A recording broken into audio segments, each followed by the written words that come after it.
How's it going, everybody? My name's Militia, and welcome to the 2,500 subscriber Q&A. This has been in my production queue for quite a while now to finally get started, but we are officially going to answer the questions that you guys left on the community post. I want to just say a huge thank you to everyone who left a question. Now, normally people just sit here in their chairs and they're just like, alright, answer the question number one. But no. We're gonna make this interesting. Now that we got the office space, which is new, if you don't know, we have a new office space that we're in. It's still in my current apartment, but yeah, you get the point. But we're gonna do something fun. We're not gonna do anything boring because this new office, we're gonna have more fun with the content. So hold on. I need to make sure that my investment here can be written off on my taxes. So here we go, boys. The whiteboard Q&A, baby! Woo! So here we have the whiteboard. Every single one of these questions that was asked is meticulously written here, so that way we can, just kind of grab and just kind of pull, make it a little more interactable, a bit more, feels like you're really here, that parasocial element, I figured, we can just kind of grab one, like for example, this one here from Element, who asked, "Do it fart?" Moving on. Let's see here. Who can we go first? All right, one of our newest viewers, Chemical Valentine. Let's see their question. What do you think of all the 2017 horror games? And she listed a couple of examples like Tattletale, Grannies, and Baldies as the examples that she provided, but I went and did a little bit more research. That way I could kind of give a more broader answer for this particular question. 2017 definitely had like a metric ton of bangers drop out into the landscape of horror, but I think also it definitely had some very, let's call them more YouTube serviceable sort of games. I'm not a big fan of stuff like Granny or Tattletale nearly as much as I am something like, Resident Evil 7 or fucking Faith, man. Faith is phenomenal. Of course, too, one of my favorite horror games, or pretty much one of my favorite games of all time, Little Nightmares, also came out in the year of our Lord and Savior 2017. Bendy was also something that came out.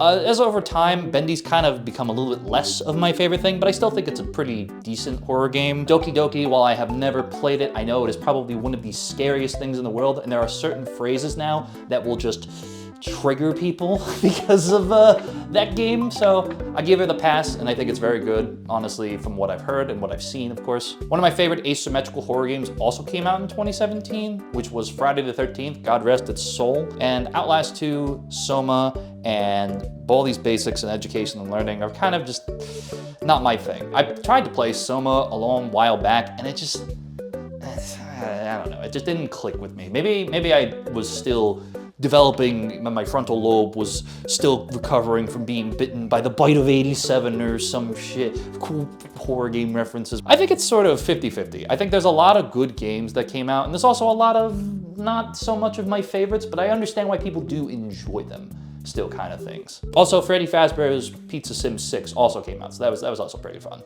from what I, again, also just kind of saw. All right, next up we've got Goldfish144, and he asked, have you ever heard of the band Type O Negative? I have not, but after you asked this question, I did do a little bit of research. I kind of like the sound. I feel like it could be something that I listen to in my free time. I definitely want to kind of explore them a bit more before I give a more definitive answer, but first impressions, pretty nice. I kind of like the groove of how they're doing things. It's pretty cool. Let's do...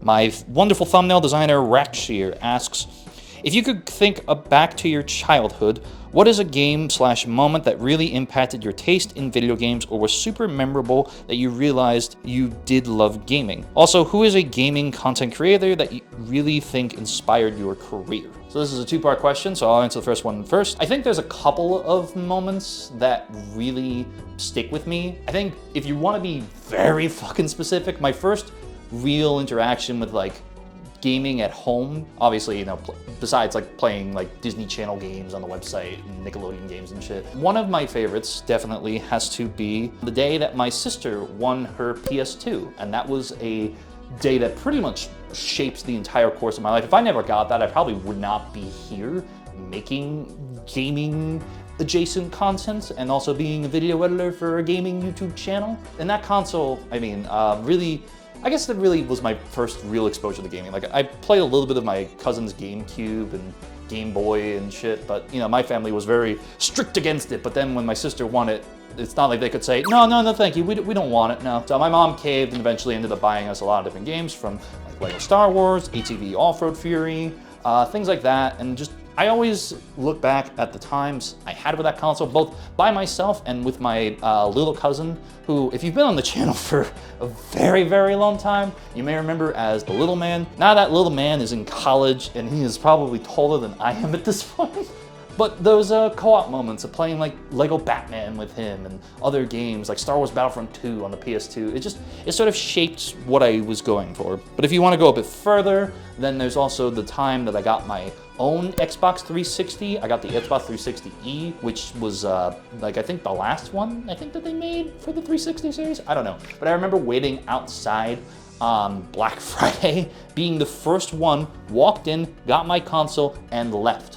I sat there for like 5 hours waiting for it. And then I guess, in a sense, being able to have my first computer of my own, like that was like specifically something that like I purchased from a very good friend of mine, Ryan. You guys, again, if you've been on long time channel person thing, you may remember Barbed Wire XL. He's a very old friend of mine who I still try to keep up with as best I can. And buying the computer off of him and kind of retrofitting it and then taking some of those parts and Frankensteining them into the build that I currently have, and pretty much every single part of that PC now ship a thesis itself, and now I don't think any of the original parts are in my PC anymore. Again, I think it's mainly just the PS2 one that really sparked that moment of being into video games. As for a gaming content creator that really inspired my career, there's all the traditional answers that I could give, because at different points in my career, they've inspired me. You know, you've got your Vanoses, your fucking Markipliers, and your Jacksepticeyes and shit. But the first guy I watched, and the reason that I really wanted to be a YouTuber, was by the name of Ghost Robo. He was doing this playthrough of Spider-Man Edge of Time. And this is being like fresh off the heels of beating Shattered Dimensions for my Wii. But I was like, seething for more content for Spider-Man games. And then I found the world of YouTube, and it kind of was like, oh shit, people play games on here? That's fucking cool. I want to fucking watch a playthrough. And he was the first one that I watched, and I absolutely fell in love with his style. I kind of, like some of my very earliest videos, kind of have like a play on his old phrase that he used to say at the end of his videos. And I don't know, that was the guy that really kind of was like, all right, I want to be a gaming YouTuber. And now I have completely kind of mostly shifted away from that, pretty much keeping gaming to like streams with the occasional video that I just want to put up on the channel kind of thing. So it's interesting how that channel has inspired my career, and then how much I've shifted away from the paradigm of like the gaming, just standard playthrough kind of thing. It's interesting, honestly, to me. Good question, good question. All right, let's see. A definitely real commenter. Well, we should definitely listen to what they're asking. How can I support you and your channel?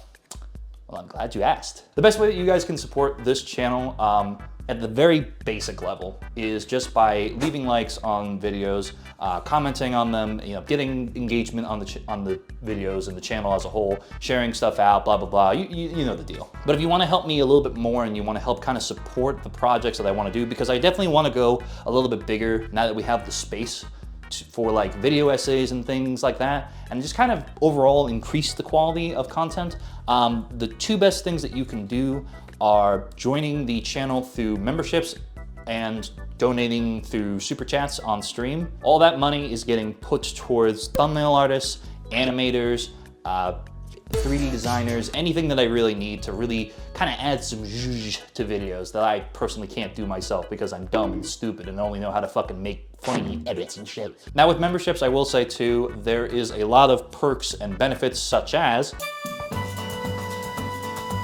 and if you want to know the prices, they are a heck of a lot cheaper than Twitch subs, because, you know, fuck Twitch.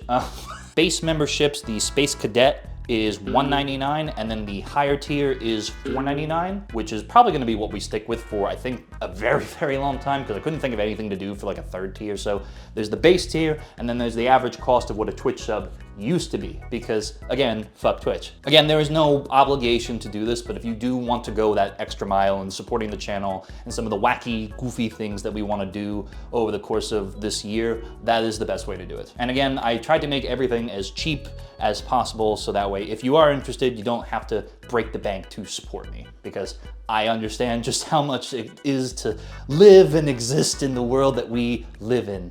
It is not always great. All right, on to the next question from FrostyBruh6472. Do you have a favorite show, movie, or anime at the moment? Yes, I do. Yes, I fucking do. Obviously, as of right now, the new season of Invincible came out, and that is just, it's peak. I know the animation isn't like highest of high tier, but the story, man, holy fucking shit, man. It is just so goddamn good. So that's one of them. Another show that I recently finished about like a month and a half, 2 months ago was Shrinking, which stars Jason Segel, Harrison Ford, and a other very large, wide cast of people that I don't unfortunately know the names of offhand, but it is absolutely phenomenal. It takes a realistic kind of look at the world of therapy and broken relationships and dealing with death of a loved one, various other very emotionally gut-wrenching topics, and it's just so good. And when it's not being sad, it is one of the funniest fucking shows in the world. I cannot recommend it enough to check this show out if you're able to. If you know anybody with an Apple TV membership and you can go over and hang out with them, feel free to, because it is, oh my God, it is one of my favorite shows. Movies, of course, Sonic 3 was absolutely phenomenal. I cannot recommend that movie enough. Holy shit, I really, really, really, really want them to make like a gajillion more. Hopefully maybe we'll get a Shadow TV show. That'd be really tight if you could do that, please, Paramount. I rewatched Whiplash again recently, and I remember why I love that movie so fucking much. Like, it's still one of the scariest things I have ever seen in my fucking life, and I cannot recommend it enough to ever. Please watch the movie.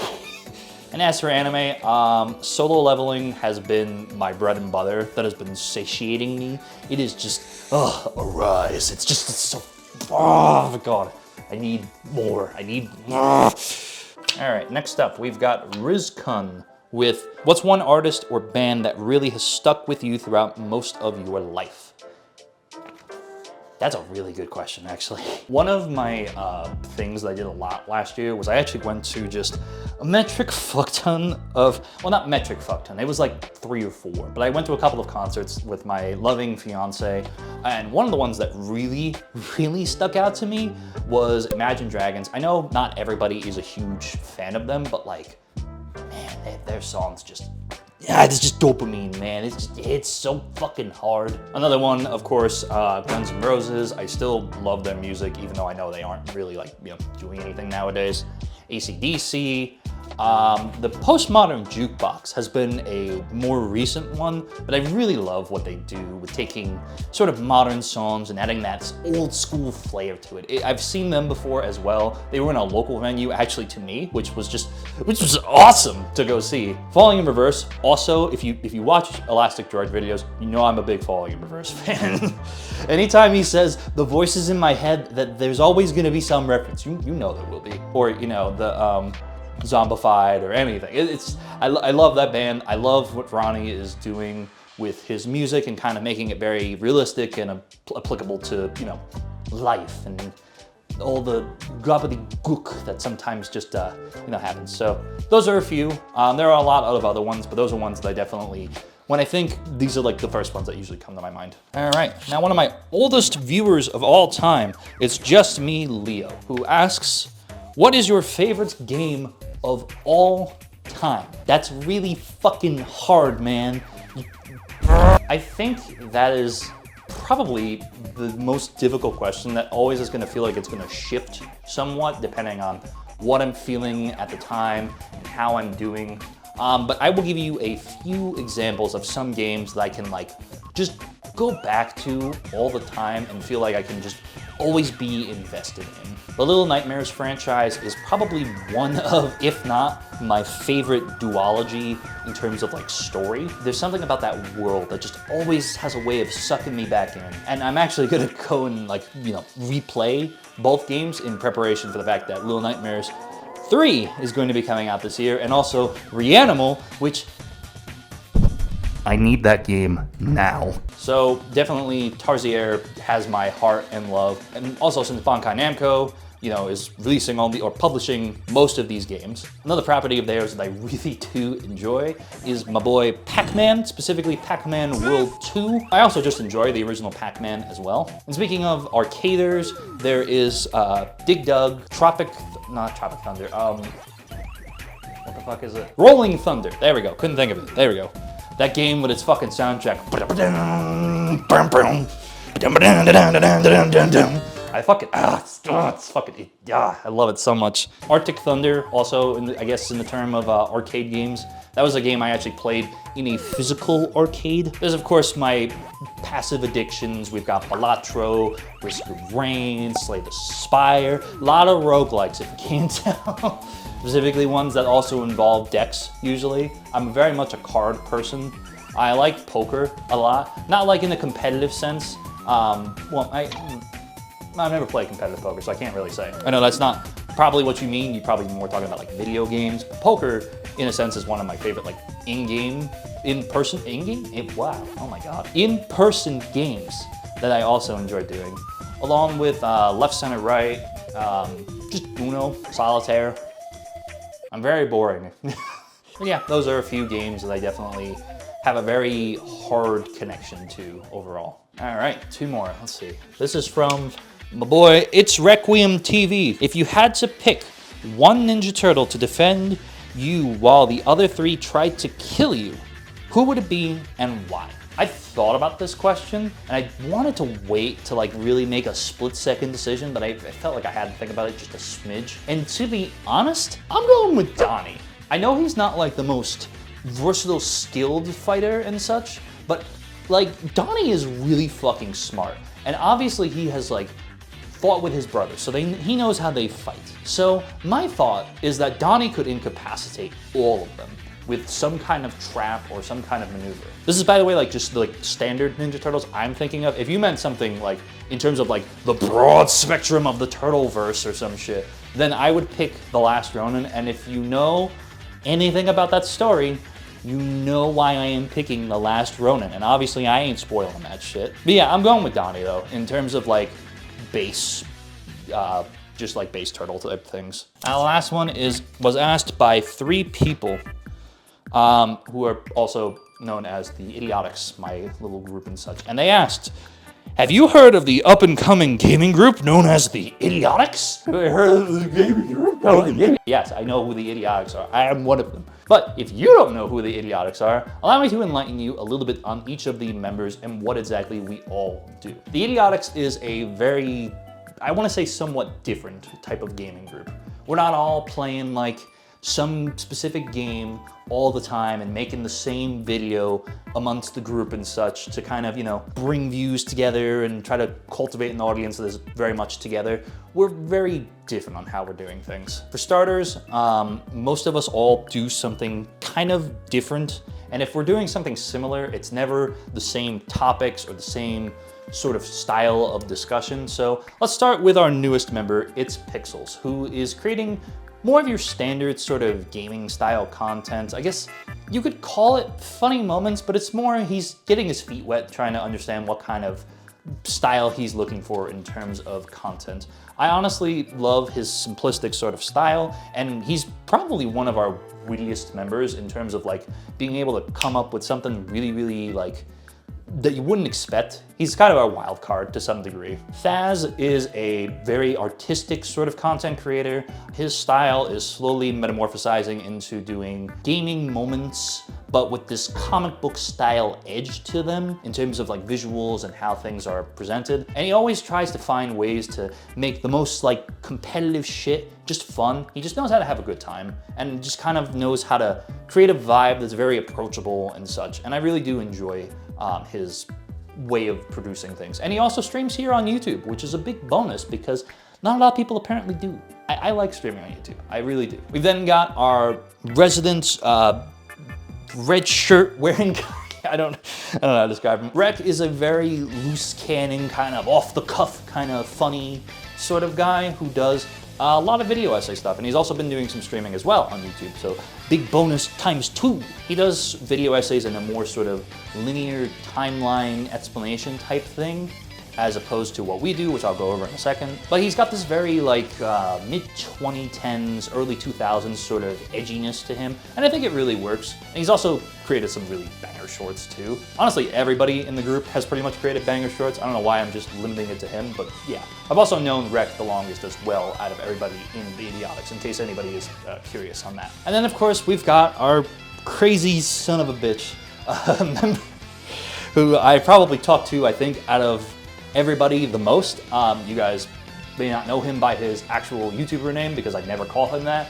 It is Gavin, also known as Mirzo, who is kind of in the midst of creating content that is very, very well edited and also creating video essays and kind of doing stuff in between. Mainly right now he's focusing on doing shorts, kind of cultivating his editing style, kind of figuring out what he wants his channel to be. But he's done a range of funny gaming ha-has to really, really well edited video essays, like holy shit. He's also like very much our craziest person in the group, somewhat. He's got this very like loud sense of, not loud equals funny kind of loud, he's just like our most boisterous and sort of like, he's got a very commanding presence when he's in a session. Like when he's there, you know he's there kind of shit, because we are all laughing our asses off from him. Not to say that nobody else in the group is funny, but Gavin's got something really special. But yeah, that is all of our core 4 members. And then of course there's me, who, as you guys know, if you're, well, obviously you're here, you know what we kind of do. We do a lot of streaming on the channel. We do a whole lot of shorts. I try not to do nearly as much gaming, funny stream highlight type things nearly as much anymore. I more enjoy the video essay style things, but obviously I do have a few gaming videos that I still want to make, but they're just going to be of a very different style. But again, you know, as I mentioned with like memberships and stuff, I really want to elevate to a different kind of level to where they can really be something that is funny, but also kind of create a story or be informative, or, you know, just, I don't want to just make gaming videos. That's kind of where I'm at this point. What you can expect basically from me is just a hodgepodge of whatever I'm feeling. And it changes sometimes, a little more frequently than it probably should, but I don't really care about pleasing YouTube and its algorithm or anything. I just want to have fun making content. And I hope that gets across from everything that we do here. And that is every comment that we got on the Q&A. I want to thank you guys so much again for leaving all of your wonderful comments and just kind of, you know, asking some very fun and deep questions that I could answer for you guys. If you guys have any other ones that you want to ask that I didn't get to answer here, you can leave them down in this video in the comment section down below. If you guys did enjoy this, please do leave a like. And of course, again, thank you guys so much for 2.5K subscribers. It is an honor to be able to have this sizable audience for myself and be able to really start to do a lot more and such. And I want to just not only thank you guys, I want to thank my friends, my family, and, you know, of course, Droid, and most importantly, my loving fiance, Marissa. Without Droid, I wouldn't be able to, you know, put the time into doing this, and, you know, because I get paid to do something that I really enjoy, it also gives me the ability to, you know, focus on, you know, learning more and experimenting, and then it also helps me. And anything I learn about YouTube, I can also apply to him, blah, blah, blah. You get the point. And then, of course, like I said, my lovely fiance, who has pretty much been supporting me ever since almost like early years of the channel, and has always pushed me to try new things and to do what I want to do that's going to make me happy and enjoy doing this. So I want to give a huge shout to her. All the Idiotics will be linked down in the description, along with my loving fiance as well. And thank you to all our members who have been supporting the channel recently, anyone who has donated. I appreciate every single one of you, whether you just watch, whether you're members, or somewhere in between. Every single one of you has made this dream into more and more of a reality that every day passes. Thank you all so much for the support, and I will see you all next time. Have a good night, day, or evening, wherever you may be, and I'll talk to you all later. Bye-bye!